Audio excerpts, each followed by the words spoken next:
अस्सलाम वालेकुम दोस्तों, ऐसे अच्छे वीडियोस के लिए रोहूरा चैनल को सब्सक्राइब कीजिए। तो आइए आज एक सफ़र पर चलते हैं, एक ऐसी गुफ्तगू को समझने जो कुरान के ऐन दिल में मौजूद है। ये गुफ्तगू है खालिक और मखलूक के दरमियान, जिसमें हम देखेंगे कि इलाही रहमत क्या है और इंसानी शुक्रगुजारी का असल मतलब क्या होता है। चलें शुरू करते हैं, मगर उससे पहले सिर्फ एक लम्हे के लिए बिल्कुल खामोश हो जाएं। अपने आसपास की हर चीज से ध्यान हटाकर बस खामोशी। अब सोचिए, ये सांस जो अभी अभी अंदर गई, ये दिल की धड़कन जो बिना पूछे चल रही है, ये सब किसकी तरफ से है, किसका तोहफा है? अक्सर ऐसा होता है ना कि हम देखते तो हैं पर सोचते नहीं। हम नेमतें इस्तेमाल तो करते हैं पर शुक्र नहीं करते। तो आज हम क्या क्या देखने वाले हैं? हम अपनी बात शुरू करेंगे एक सांस की नेमत से, फिर कुरान के दिल यानी सूरत और रहमान को समझेंगे, उसके बाद रहमत की निशानियों पर गौर करेंगे, हिसाब की हकीकत को जानेंगे और शुक्र के इनाम पर बात होगी। और आखिर में सबसे अहम सवाल कि हम खुद एक रहमत कैसे बन सकते हैं। चलिए पहले हिस्से की तरफ चलते हैं। देखें, सूरत और रहमान सिर्फ एक बाब नहीं है, इसे कुरान का दिल कहा जाता है। और क्यों? क्योंकि ये एक ऐसी गुफ्तगू है जिसे शुरू ही खालिक ने किया है। इसमें सख्ती नहीं, कोई फतवा नहीं, सिर्फ और सिर्फ मोहब्बत है। और हर नेमत के जिक्र के बाद एक सवाल, एक ऐसा सवाल जो सीधा दिल पर दस्तक देता है। तो इस सूरत का पस मंज़र क्या है? ये मक्का में उस वक्त नाजिल हुई जब मुआशरा दो हिस्सों में बटा हुआ था। एक तरफ वो जो ईमान ले आए थे और दूसरी तरफ वो जो इनकार कर रहे थे। ऐसे में ये सूरत नाजिल हुई। पता है, ऐसा लगता है जैसे अल्लाह ताला कह रहे हों, ज़रा देखो तो मैंने क्या कुछ दिया है, पहचानो उसको, शुक्र करो और मेरी रहमत से कभी मायूस मत होना।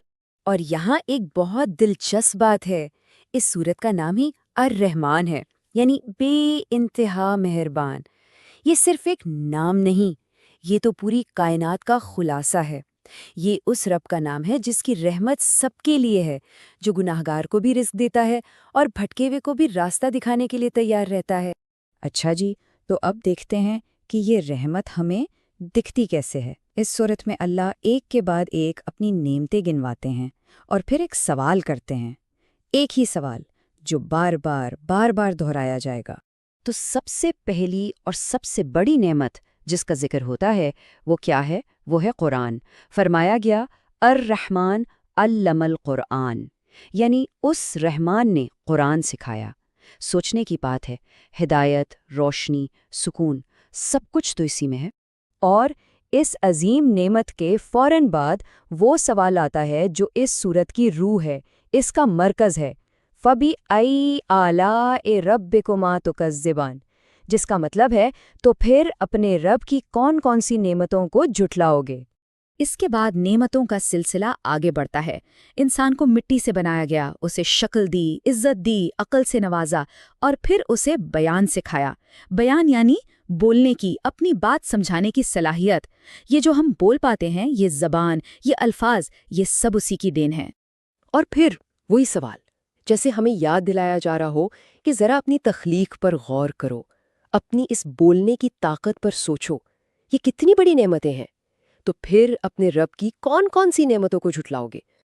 और फिर देखिए, ये वाज़ेह किया जाता है कि ये रहमत सिर्फ इंसानों के लिए नहीं है। सूरज और चांद एक मुकम्मल हिसाब के तहत चल रहे हैं, सितारे और दरख्त सब उसके आगे झुके हुए हैं।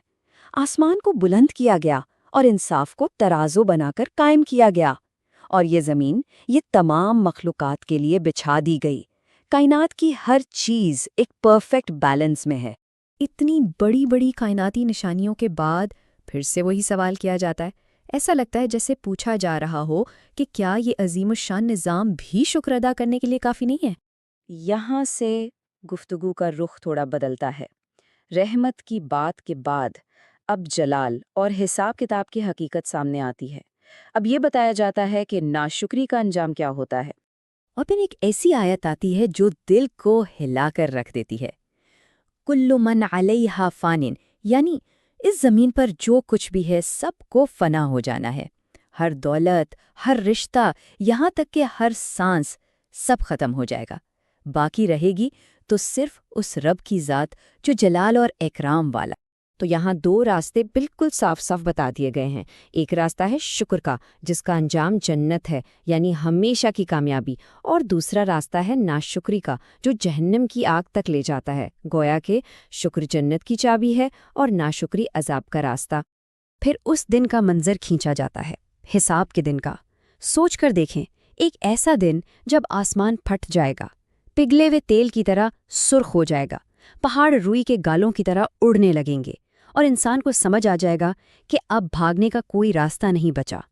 اور اس دن گنہگار اپنے چہروں سے ہی پہچان لیے جائیں گے، زبان کو کچھ کہنے کی ضرورت ہی نہیں پڑے گی، کیونکہ جسم کا ہر حصہ خود گواہی دے گا۔